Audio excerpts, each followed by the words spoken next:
So I'm Mike. He gave me the introduction, Mike Milgate, and I come in from Gannett, USA Today Network, and I'll be talking about quality data for quality news. Along that pathway, as part of my agenda here, I'm just do a brief introduction about myself and as part of my employer, what our mission is there, what the mission is specifically for the data that we're talking about, my agenda that I'm talking about, the quality data here. I'm going to attempt to do a live demo. We'll see how that goes. Talk about some of the future things that we want, give you some tips and tricks for those that are new to Sumo, or potentially those that aren't new to Sumo. Maybe I can give you some insight on some of the things that we've encountered as part of this process. So to get started here, a little brief introduction about myself. When I do these talks out in the world, I like to give the human element to it. We talk a lot about tech when we're at tech places, but we're all people and we all have human elements to it. So I like to kind of give you visibility into my life. So who am I? First and foremost, I'm a father and I'm a husband. And the Milgate family house rule number one is to have fun. And that's me playing with my boys on a climbing wall that I built in our house. So we have lots of fun. Another aspect to me, or another layer of me, or I guess another data point about me, is I'm also kind of been coined at previous employers as a most feared QA member. And I like that title about me because in the QA industry, I feel that you have to ask the questions why over and over, and people have to answer those questions, and until you can't get that why answered, you have to keep asking, and that's why you become a troublemaker. Part of the deal too is while I'm a troublemaker, I don't actually play by the rules, and as you can see, back from an early age, this was a picture that my mom sent me, and I thought this is perfect to show personalities of me and many data points about me. I like to bend the rules to figure out how things work. And another side of me is that I am also, my wife and I are a big advocate for the Utah Foster Care Foundation. All of our children are adopted, and we are big advocates for the Foster Care Foundation here in Utah, not here, but in Utah. And really special data point, the last time I was on stage giving a speak was about a year ago, and I announced to my family that was listening and stuff like that, that my wife and I were going to start taking placements again and got relicensed. Great news that's bound to that is that as of recently last week, we finalized the adoption of our fourth child. So we have a little baby girl in our house now that we get to enjoy along with all of our other children. So that's just as of recent last week. Thank you. So that's a little about me. This is a little bit about USA Today Network, or a lot, as you can see all the dots. So who are we as a USA Today Network? We're a leading local to national market news vendor. We're a media outlet for many local representations of news and throughout the country. We are 2,000 plus journalists, over 100 newsrooms. We have, based on the stats that I have here, 124 unique monthly visitors and 1.1 billion total page views, and lots of products that we deal with from a digital. We've been on a journey a bit over the last couple of years. To give you some background on me, I've been with the company for just a little bit over a year. The journey that they started, the digital transformation journey they started, was previous to me, and where I plug into this is about the data that we're talking about today. So our scale is large and we move fast, and we utilize Kubernetes, and we use Google Cloud. We use a variety of different CI/CD platforms to be able to pump that data through the system and to release applications. But we also are using data, our test data, to be able to have quality data conversations. And what we coined that to be is the Quality Visualization Dashboard, or otherwise known as QVD. And someone dear to me coined the phrase, always blame the data. We blame the data so we don't have to blame people, right? We have questions about the data, we have questions about the past failure rates, and we blame the data. So this is one of my good friends that coined the term, always blame the data. So the mission of QVD is we wanted to be able to make the things globally accessible, the data points globally accessible to the organization. We also wanted to have accountability for that data and accountability to the teams to utilize that data to be able to increase the quality knowledge within the organization. to be able to drive quality in at the beginning. As my boss likes to say, quality built in. My mantra is quality is a team effort, his is quality built in. And so we're working together to be able to help build that culture into the organization. We also wanted to be able to have transparency with that data so that everybody can see access into it and use it to their desires to be able to help ensure the quality of the applications themselves. So in using that data, to be able to begin, we have to start from somewhere. And before we started, we had no way to correlate this data together, have longevity with it, a history associated with it. And yes, we have data that's in Jenkins when we run our CI. We see the past failure rates from our test runners or whatever. But that data disappears so quickly because we're doing so many pushes and PRs that the longevity of the data inside of Jenkins gets lost. And so if we try to be interactive with it, it's hard. So to be able to learn from where we're going, we don't want to scratch our heads. We want to be able to have data to be able to do that. And so we started on this journey to be able to create this quality visualization dashboard using Sumo Logic to be able to parse through the data associated with our testing. So the way the QVD flow works is we have our data store that's out in Sumo Logic. We have built an internal application that's called the Test Aggregator API, and we coined that TAPI. From there, we have some plumbing tools that we've built into Jenkins to be able to call TAPI and send in the test results from our test executions. So we have many test runners running in the system at various rates against PRs, against pushes, against production deployments, whatever. We have a variety of data tests that are running, or not data tests, but tests in general running from unit testing to functional testing, integration testing, smoke, regression, visual, a variety of data points that we're looking at. That data runs through Jenkins, and to be able to keep things secure, we have to have some keys in place. So we hit Apogee. To be able to send data through TAPI, we have to have some API keys. We send the data in through TAPI, and then we populate the database. And then from there, we're going to do a little pop quiz. So as I referenced, I've been with the organization just a little bit over a year. So I'm going to get you guys interactive. So I'm going to give you a pop quiz. How many months have we been collecting this data? Throw out a number. 13 months. Okay, good guess. There's 7 months of data that we have going on here. What do you think our failed percentage rate is with the data that we currently are collecting since this last 7 months? 40%. Say again? 40%. 40%. Our failure rate is 0.282% the last time I grabbed these numbers.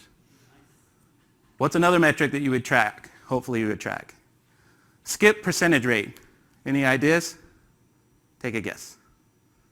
Understand what the skip percentage rate is? Our skip percentage rate is 0.6 right now. So what's our overall pass rate? Do the math real quick. 99.1% for our testing. That includes a variety of different tests like I labeled. We have unit test data coming in here, visual tests, integration tests, functional tests, a variety of different UI type testing. And in the 7 months, any guesses of how many data points we have in there right now, data records?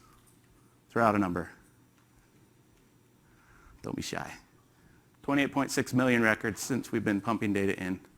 It allows us to look at a lot of stuff and do dashboarding around that. So what I'm going to do is give you a really quick live demo because I'm watching the clock to make sure I'm on time.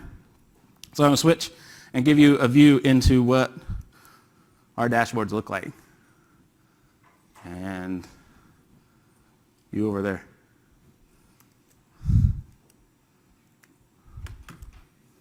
It's not working, so here, we'll do it real quick this way. Can you see it now? There we go. Okay, so this is a look into our dashboard. So references here is that some of this data is obfuscated because we can't show all the data, but as you can see, over the last 14 days, you can see some of those numbers. They don't quite sync with what I did. I pulled from yesterday, and then this is today. Oops. So when I clicked one, but I'm going to talk about the data a little bit lower. Inside of here, we can track the test types that we're executing against, which environment we're executing our test cases against, where our past build freight rate is associated with builds over time, builds and tests executed by different teams within the organization, And then we have data down here that gives us timelines of dates, execution of total times, as well as the popular execution hours. So the last time I loaded this page, you can kind of see we have continuous builds going on all day long. This bottom panel here that you're looking at is one of our favorite ones because we can drill down into this data to figure out where the anomalies are coming from, where our failures are at. It shows our pass percentage rates based on test types. And then this bottom one is some stuff that we're trying out to bring in data points from other third-party vendors to help us with figuring out where our failures are coming from and where our quality analytics are happening. This is another view associated with failed data. So this is a workaround solution that we have with Sumo in that we want to be able to just, from that main dashboard that I high-leveled, we want to be able to click on some of those data points and just start drilling down in to get to the finite details to figure out what's failing. This is a bit of a workaround solution that we have in place right now with Sumo. We have to create additional dashboards. And I'm not a big fan of that, but at least it gets us to some of the data. So to be able to drill into our failed data, because we want to isolate that and figure out where that data is coming from, we can set up different filters associated with the data we have in the system, and we can do filtering on different types. So as an example here, I have failed data. It's all kind of clumped together because I had to hide some data so you couldn't see it. But overall, you can see the counts associated with this particular detail. This test has probably this action has ran 2,000 times in the last 14 days. So the hope here in this view to be able to give view to the applications teams is to be able to allow them to see kind of their sprint flow. So on the left side, we have the activity that's happening in the current week. On the right side, we have the activity that's been happening for the last 2 weeks. So it kind of spans the 2-week sprint cycles that we work within. And it gives just details around the left side, again, is active week, the last 2 weeks on the right side. And we see different data points based on the different types that we're after. Again, we have a similar one associated with our skip data. And people might be asking, why do we care about skip data? Skip data is important to us because we want to see where not where the failures, but where tests are being turned off. Are they providing value or not? And I'm happy that this is happening because this is one of the other pain points that we have with Sumo in trying to deal with our data points is that it's slow to load. Yes, I'm on the Wi-Fi of hotel, but this is actually some of our experiences without hotel Wi-Fi. That's fun. Okay, so basically this view is similar to the failed data that I went through, but it's about skip data. And skip data is important, like I mentioned, because if developers or testers are turning tests into skips, why are we running that? It's taking time. Is it not providing value? If it's not providing value, get it out of the suite because we no longer need to execute it. Or refine it and make it so that it works. And we have found that in watching this, we're able to have these quality conversations with teams so that we can help improve the quality of the applications. Additionally, other data sets, let's see, I might be losing my connection. Maybe it will start working. So what we're doing is we're trying to combine one central repository of data into the system. And now we're starting to pull in GitHub data associated with tests. We're going to try to figure out how to simulate those or allocate those two together, merge them together to be able to answer quality questions and to be able to help with development processes. So the idea here is to look at the number of comments on a PR review. Why are there such high-level comments? Or do we have a training issue? Do we have some sort of quality issue that we need to help from being quality ambassadors inside the organization and being able to help devs get better at what they're doing, have a quality conversation? Additionally, we are also capturing test performance data into the system so that we can see how our applications are performing under test utilizing the web page test architecture.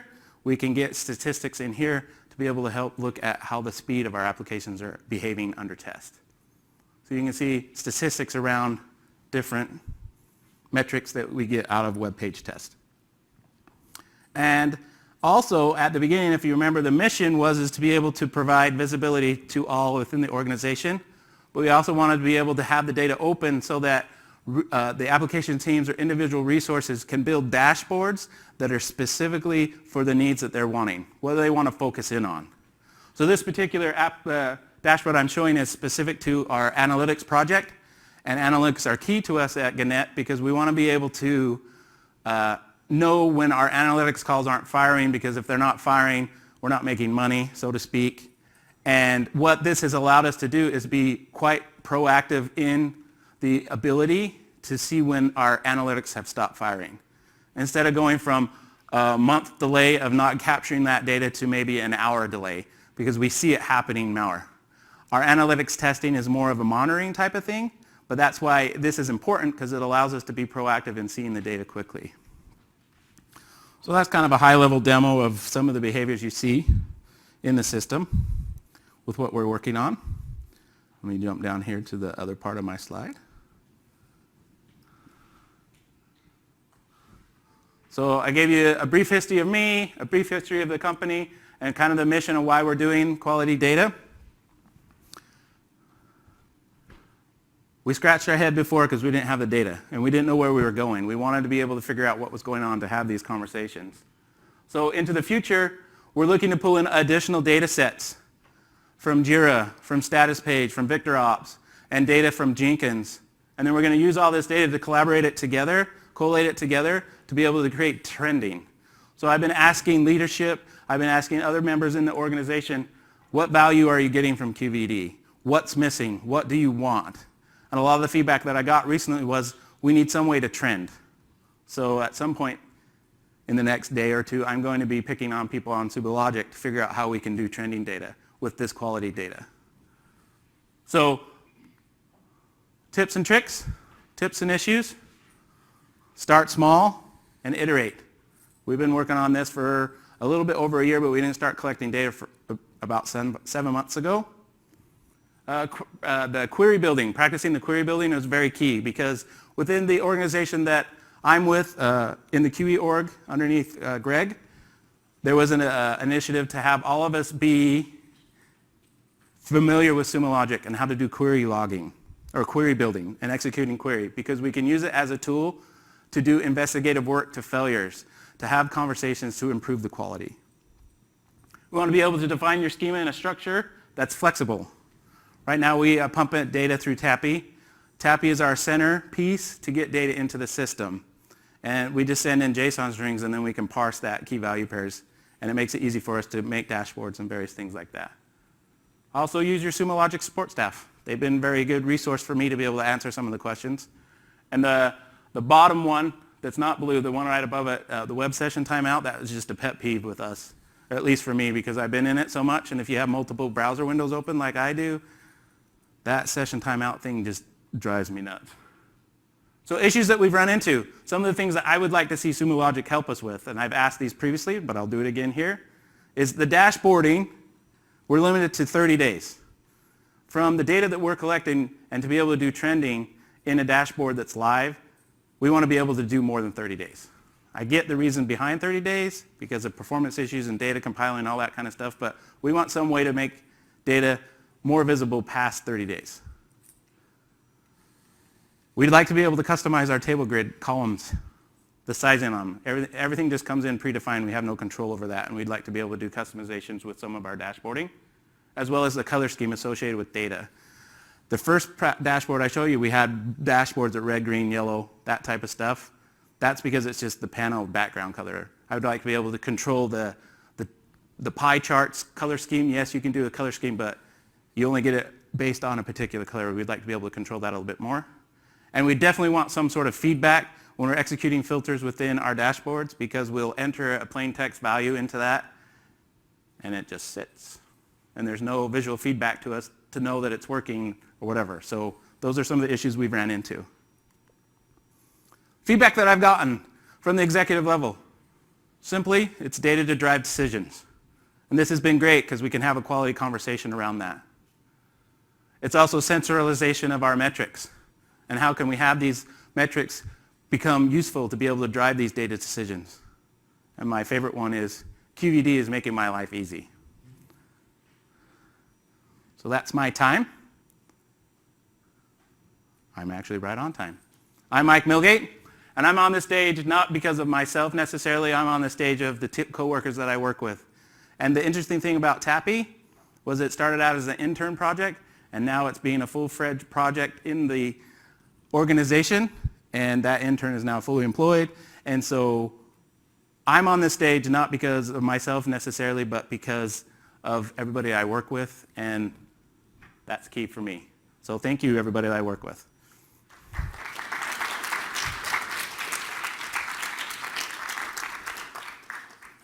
Thank you, Mike. We have time for questions. Yeah. All right, Rishi. So one question, Mike, you mentioned the test failure rate is less than 1%, about 0.5. So how did you enforce that? I mean, were developers running all of the tests locally before they made it to your CI process, or how did that work? How did you get to such a low number? Okay, so the question is, how do we get to such a low failure rate number, right? Less than 1% of failure rate. That comes with a cultural change. It wasn't an overnight thing that happened. As I said, Greg's philosophy is quality is built in, and mine is quality is a team effort. We put emphasis on quality to make sure that the development teams own that quality. And we help facilitate that by being quality ambassadors to have these data points to be able to have these conversations. So when the developers, we advise on having the developers run tests locally before they even make the request. We hope that happens. If not, then we have PR processes that run and play that run these tests. And we don't merge a build in unless it's passing. And you can see from some of the failure rates and some of the team's behaviors that they'll just force things in, and then it starts to hurt them on the other side. And that's where we start to see skips go up, failures go up, so it's always a conversation that we're having. There's one back there.